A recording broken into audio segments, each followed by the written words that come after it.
Hello students, आज हम करने वाले हैं रेक्टिफिकेशन ऑफ एरर्स का एक टॉपिक। कई बच्चों को प्रॉब्लम आ रही थी तो आई थॉट कि इसका वीडियो बना के ही आपको दे दूं। Rectification of errors through P&L adjustment account या कैपिटल अकाउंट। एरर्स के चैप्टर में हमने पढ़ा है कि एरर्स दो तरीके के होते हैं, टू साइडेड और वन साइडेड।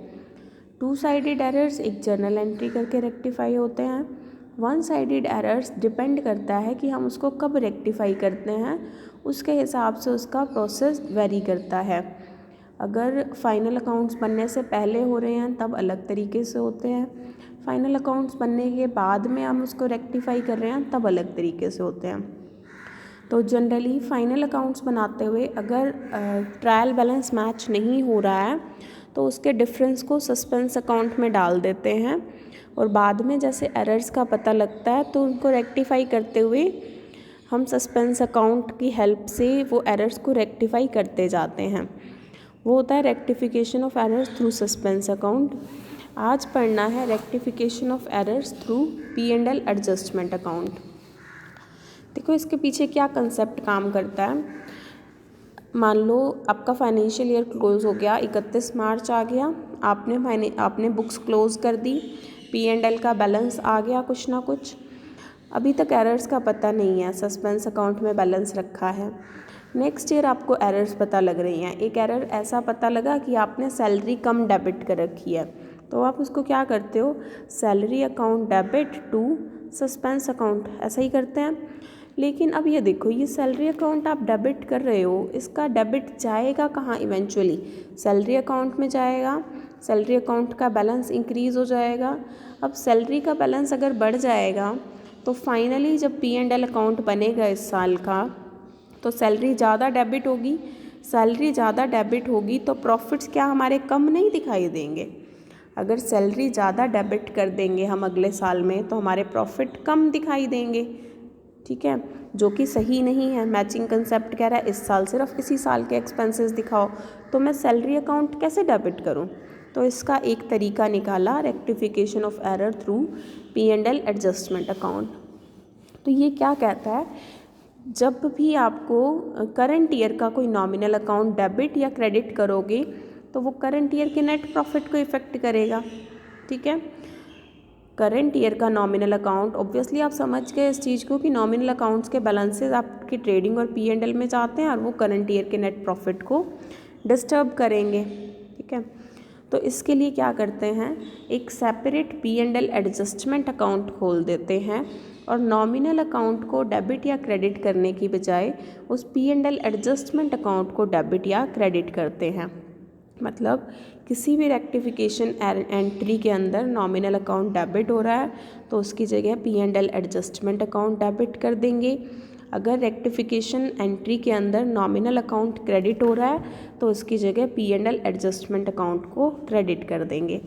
इस तरह से जो P&L एडजस्टमेंट अकाउंट का बैलेंस आएगा वो क्या दिखाएगा, effect of rectification of error of last year. वो P&L एडजस्टमेंट अकाउंट का बैलेंस दिखाएगा कि पिछले साल के एरर्स की रेक्टिफाई करने का क्या इफ़ेक्ट आया, प्रॉफिट का इंक्रीज़ या डिक्रीज़, और उसको फाइनली कैपिटल अकाउंट के अंदर ट्रांसफ़र कर देते हैं, क्योंकि सारे प्रॉफिट्स या लॉसेस इवेंचुअली कैपिटल अकाउंट में ट्रांसफ़र किए जाते हैं। कंडीशंस क्या हैं, कब करना है आपको ये काम, rectification of error through P&L adjustment account. पहला, जब एडजस्टमेंट आपकी अगले साल में हो रही हो, एक साल के आपने फाइनल अकाउंट्स क्लोज कर दिए हैं, उसके अगले फाइनेंशियल ईयर में एडजस्टमेंट हो रही है, रेक्टिफिकेशन हो रहा है, तब आप ये अकाउंट खोलोगे। P&L एडजस्टमेंट अकाउंट डेबिट करोगे नॉमिनल अकाउंट डेबिट करने की जगह, P&L एडजस्टमेंट अकाउंट ही क्रेडिट करोगे नॉमिनल अकाउंट क्रेडिट करने की जगह। इसका इफ़ेक्ट क्या आएगा, पिछले साल की एरर्स का रेक्टिफिकेशन इस साल के प्रॉफिट्स को इफ़ेक्ट नहीं करेगा। ये एक फ़ायदा होगा एरर्स को P&L एडजस्टमेंट अकाउंट के थ्रू रेक्टिफाई करने का, ठीक है। क्रक्स ऑफ द स्टोरी, जहाँ भी आपको कोई नॉमिनल अकाउंट डेबिट करना हो या नॉमिनल अकाउंट क्रेडिट करना हो तो उसकी जगह P&L एडजस्टमेंट अकाउंट को डेबिट या क्रेडिट कर दो, ठीक है। इससे होगा क्या, P&L एडजस्टमेंट अकाउंट के बैलेंस से पता लग जाएगा कि पिछले साल के एरर्स का क्या इफ़ेक्ट है और उसको फाइनली कैपिटल अकाउंट के अंदर ट्रांसफ़र करना है। और पिछले साल के एरर्स का रेक्टिफिकेशन इस साल के प्रॉफिट्स को इफ़ेक्ट नहीं करेगा। ठीक है, कुछ एक ट्रांजैक्शंस देखते हैं, कुछ एक एरर्स का रेक्टिफिकेशन देखते हैं। पहला है, एक एरर बता रखा है कि प्रीपेड सैलरी थी ₹580, आउटस्टैंडिंग रेंट था ₹900। इनको हमने नॉट टेकन इनटू अकाउंट, मतलब इनकी एंट्रीज़ ही नहीं कर रखी। तो प्रीपेड सैलरी की एंट्री क्या होती है? Prepaid salary to salary. Prepaid salary personal account है, सैलरी नॉमिनल अकाउंट है। अब हम नॉमिनल अकाउंट की जगह कौन सा अकाउंट लिखेंगे? P&L adjustment account. आपकी एंट्री क्या हो जाएगी? Prepaid salary account debit to P&L adjustment account. Outstanding rent, outstanding rent की जर्नल एंट्री होती है rent account debit to outstanding rent. Outstanding rent personal account है, यही लिखेंगे, लेकिन रेंट एक नॉमिनल अकाउंट है तो उसको लिखेंगे P&L एडजस्टमेंट अकाउंट। आपकी जर्नल एंट्री हो जाएगी P&L adjustment account debit to outstanding rent account. Next है आपका goods worth ₹400 given as free sample. ठीक है, गुड्स फ्री सैम्पल आपने दे दी 400 की, और 500 की गुड्स प्रोप्राइटर लेकर गया है। 400 किसके लिए चली गई? फ्री सैम्पल में, और 500 की गुड्स प्रोप्राइटर ले गया है। इनको रिकॉर्ड नहीं कर रखा, नॉट रिकॉर्डेड। तो फ्री सैम्पल की एंट्री क्या होगी? Free sample to purchases. अब फ्री सैम्पल कैसा अकाउंट है आपका? Nominal account. परचेजेज भी कैसा है? Nominal account. नॉमिनल अकाउंट की जगह P&L एडजस्टमेंट अकाउंट डेबिट होगा, नॉमिनल अकाउंट की जगह P&L एडजस्टमेंट अकाउंट क्रेडिट होगा। तो क्या ये एंट्री ऑटोमेटिकली कैंसिल नहीं हो जाएगी? जब हमने सेम अमाउंट से डेबिट और सेम अमाउंट से क्रेडिट करना है तो ये एंट्री कैंसिल हो जाएगी। Goods worth ₹500 taken by proprietor, इसकी एंट्री होती है ड्राइंग्स टू परचेजेज। परचेजेज एक नॉमिनल अकाउंट है, ड्राइंग्स आपका पर्सनल अकाउंट है, तो ये नॉमिनल अकाउंट की जगह P&L एडजस्टमेंट अकाउंट क्रेडिट होगा। एंट्री हो जाएगी drawings account debit to P&L adjustment account. Next है ₹470 paid for carriage of machinery debited to carriage account as ₹740। पहली बात, आप मशीनरी लेके आए हो, उसके ऊपर कैरेज पे किया है, तो आपकी सही एंट्री क्या थी? आपको मशीनरी अकाउंट डेबिट करना चाहिए था 470 से। अब आपने कर क्या रखा है? कैरेज अकाउंट डेबिट कर रखा है 740 से, जो कि आपने गलत कर रखा है। ठीक करने के लिए क्या करेंगे?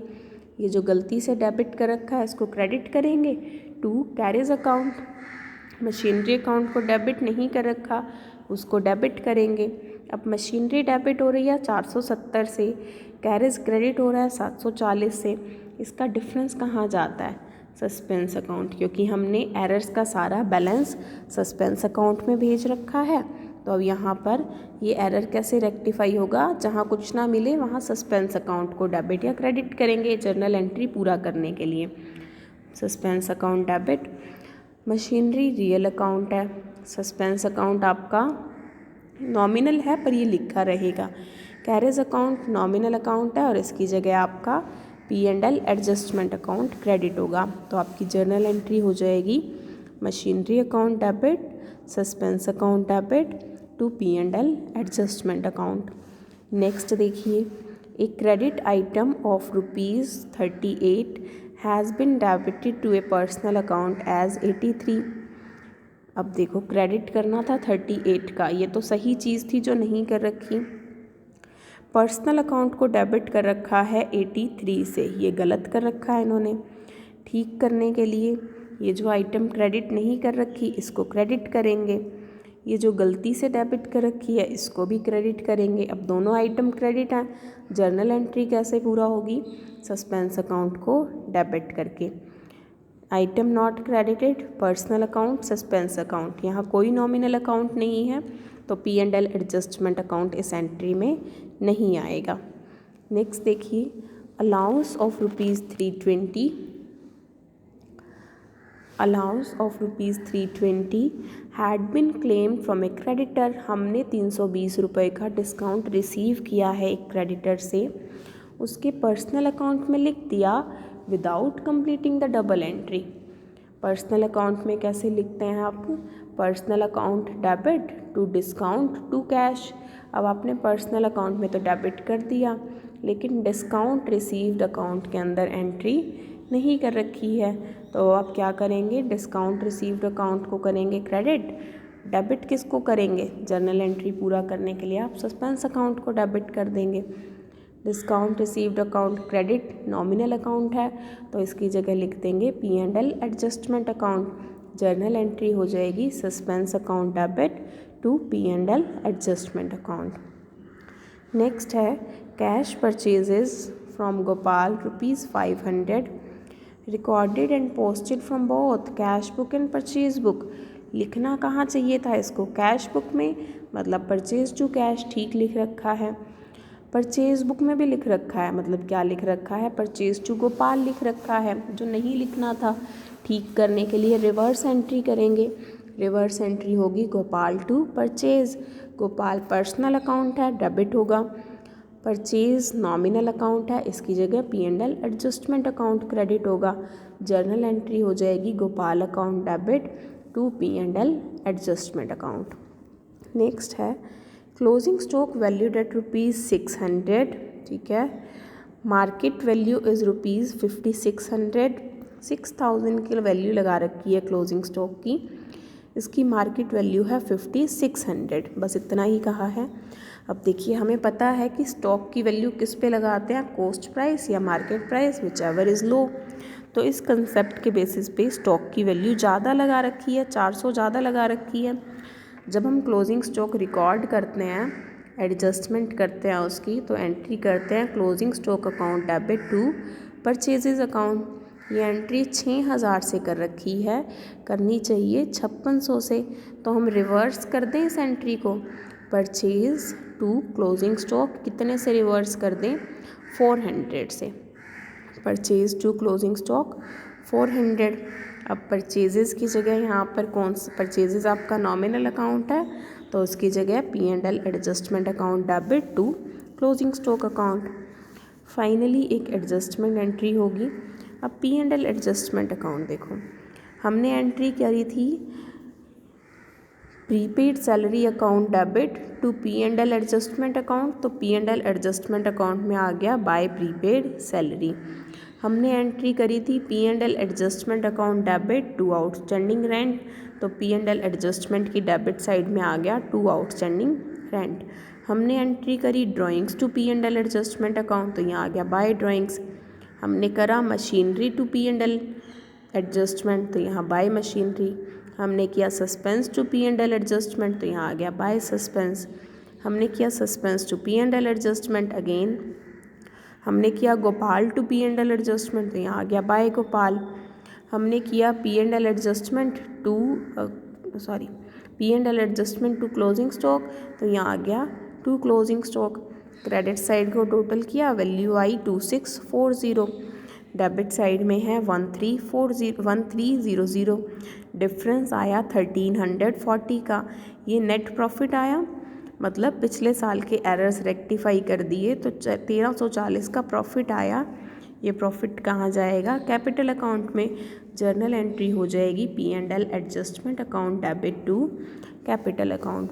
तो इस तरह से आपको करना है rectification of errors through P&L adjustment account. लेकिन जब क्वेश्चन में कह रखा हो कि आप रेक्टिफिकेशन कर रहे हो अगले अकाउंटिंग ईयर में, और आपने रेक्टिफिकेशन के टाइम पे P&L एडजस्टमेंट अकाउंट बनाना है। नेक्स्ट है rectification of errors through capital account. ये कब करना है? अगर ट्रायल बैलेंस का डिफरेंस आपका सस्पेंस अकाउंट में डालने की बजाय कैपिटल अकाउंट में डाला हुआ है।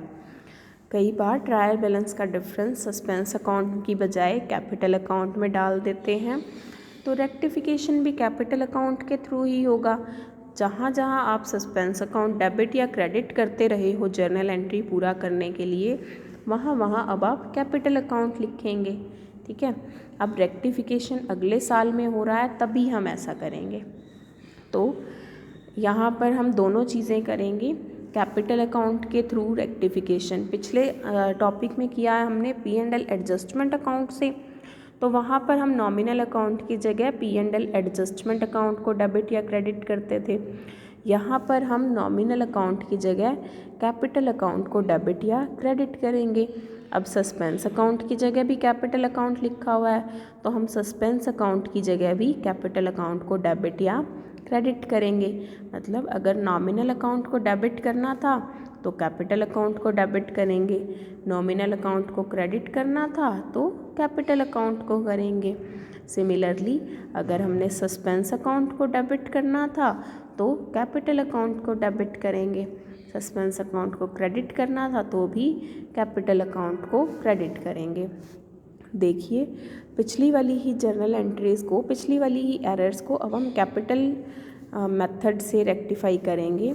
पहला, prepaid salary 500, outstanding rent 900 not taken into account. कैसे करनी थी journal entry? Prepaid salary to salary. अब सैलरी नॉमिनल अकाउंट है तो नॉमिनल अकाउंट की जगह हम लिखेंगे कैपिटल अकाउंट। जर्नल एंट्री हो जाएगी prepaid salary account debit to capital account. Outstanding rent, rent to outstanding rent.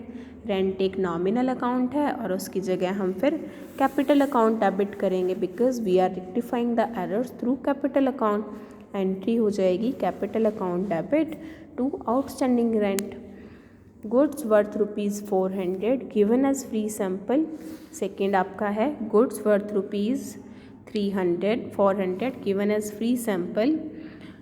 Goods worth 500 taken by proprietor not recorded. अब कर देते हैं record. Free sample to purchase. Free sample भी आपका nominal account है और परचेज भी आपका नॉमिनल अकाउंट है। नॉमिनल अकाउंट की जगह कैपिटल अकाउंट, नॉमिनल अकाउंट की जगह कैपिटल अकाउंट, मतलब ये एंट्री ऑटोमेटिकली कैंसिल हो जाएगी। प्रोप्राइटर लेके गया तो एंट्री होगी ड्राइंग्स टू परचेज। परचेज एक नॉमिनल अकाउंट है, नॉमिनल अकाउंट की जगह कैपिटल अकाउंट क्रेडिट करना होगा। ड्राइंग्स भी तो कैपिटल अकाउंट है। ड्राइंग्स एक पर्सनल अकाउंट है। किसका पर्सनल अकाउंट है? प्रोप्राइटर का। और कैपिटल अकाउंट भी प्रोप्राइटर का ही पर्सनल अकाउंट है। इसका मतलब ड्राइंग्स अकाउंट भी एक तरह का कैपिटल अकाउंट है और ये एंट्री भी ऑटोमेटिकली कैंसिल हो जाएगी। थर्ड के अंदर है ₹470 paid for carriage of machinery debited to carriage account. करना क्या था आपने? मशीनरी अकाउंट डेबिट करना था 470 से। किया क्या है? कैरेज अकाउंट डेबिट 740 से। ठीक करने के लिए मशीनरी अकाउंट डेबिट करेंगे 470 से, कैरेज अकाउंट क्रेडिट करेंगे 740 से।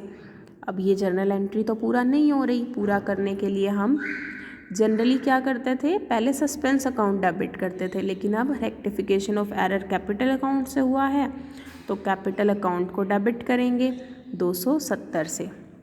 मशीनरी अकाउंट रियल अकाउंट है, ठीक है। कैपिटल अकाउंट, ठीक है, डेबिट है। कैरेज अकाउंट एक नॉमिनल अकाउंट है, नॉमिनल की जगह आपने कैपिटल अकाउंट क्रेडिट कर दिया। कैपिटल डेबिट कैपिटल क्रेडिट कितने से? 270 से। बैलेंस एंट्री कितनी बच गई? Machinery account debit 470 to capital account 470। इस तरह से आपने करना है। फोर्थ है आपका क्रेडिट आइटम ऑफ ₹38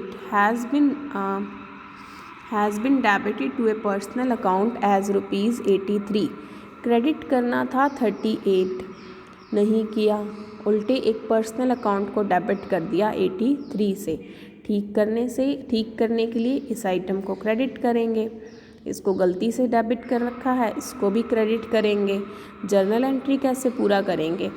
वैसे तो सस्पेंस अकाउंट डेबिट करते, लेकिन rectification of error capital account से हो रहा है तो capital account debit to item not credited to personal account. ₹320 का अलाउंस एक क्रेडिटर से ले रखा है, पर्सनल अकाउंट में लिख दिया, लेकिन डबल एंट्री कंप्लीट नहीं हुई, मतलब डिस्काउंट रिसीव्ड अकाउंट के अंदर एंट्री नहीं हुई। अब क्या करेंगे? पर्सनल अकाउंट डेबिट, मतलब ये करना था personal account to discount received account, ये कर रखा है, ये भूले हुए या नहीं कर रखा। करने के लिए डिस्काउंट रिसीव्ड अकाउंट क्रेडिट करेंगे, डेबिट क्या हो जाएगा, सस्पेंस अकाउंट। अब डिस्काउंट रिसीव्ड अकाउंट एक नॉमिनल अकाउंट है तो उसकी जगह कैपिटल अकाउंट क्रेडिट होगा, सस्पेंस अकाउंट की जगह भी कैपिटल अकाउंट डेबिट होगा, क्योंकि rectification of error capital account के थ्रू हो रहा है, मतलब ये जर्नल एंट्री कैंसिल हो जाएगी। गोपाल से कैश परचेज़ की 500 की, कैश बुक में भी लिख दी, परचेज बुक में भी लिख दी, मतलब परचेज टू कैश भी कर दिया, परचेज टू गोपाल भी कर दिया, ये तो ठीक कर दिया। पर ये नहीं करना था, ये गलत कर दिया। ठीक करने के लिए reverse entry, Gopal to purchase, Gopal personal account है, ठीक है, परचेज एक नॉमिनल अकाउंट है तो उसकी जगह कैपिटल अकाउंट क्रेडिट होगा। क्लोजिंग स्टॉक की वैल्यू 6000 लगा रखी है, मार्केट वैल्यू है 5600, मतलब ज़्यादा लगा रखी है, 400 ज़्यादा लगा रखी है। ठीक करने के लिए क्या करेंगे हम इसको, परचेज़ अकाउंट जैसे पहले बताया, लिखने के लिए क्लोजिंग स्टॉक को रिकॉर्ड करने के लिए एंट्री करी होगी क्लोजिंग स्टॉक टू परचेज़। अब उसको रिवर्स करेंगे, purchase to closing stock, purchase एक नॉमिनल अकाउंट है तो उसकी जगह कैपिटल अकाउंट डेबिट हो जाएगा, जर्नल एंट्री हो जाएगी capital account debit to closing stock account.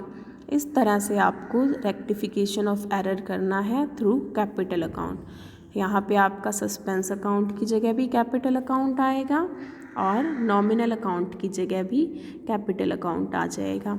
आप जब इन सब का बैलेंस निकालोगे कि कैपिटल कितने से डेबिट हुई, कितने से क्रेडिट आई हुई, वो आपका नेट इफ़ेक्ट ऑन प्रॉफिट्स दिखाएगा कि ऑटोमेटिकली हम P&L एडजस्टमेंट करके भी तो उन बैलेंस प्रॉफिट्स को कैपिटल में ट्रांसफ़र कर रहे थे, तो यहाँ पर हम सीधे कैपिटल अकाउंट में ट्रांसफ़र कर रहे हैं।